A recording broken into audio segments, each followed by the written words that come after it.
Hello everyone, welcome back to the channel. So in today's video, I'm going to show you exactly how to reset your Xumo remote in 2026.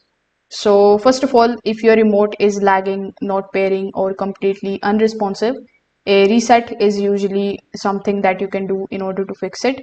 So first of all, you need to take out the batteries from your Xumo remote, and after that you just have to wait for at least 30 seconds. This particular step is going to clear any temporary glitches. While the batteries are out, you can simply press and hold the power button, and then you can wait for about 5 to 10 seconds.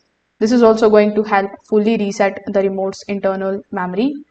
Now you need to put the batteries in and use new ones for best results. At this point your remote is reset, but you may need to pair it again. So in order to repair your remote, you need to first of all turn on your Xfinity Xumo device.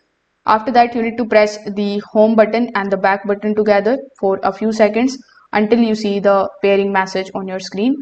So when you see that, you just have to follow further instructions in order to complete the connection.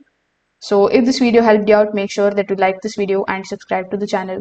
Thanks for watching.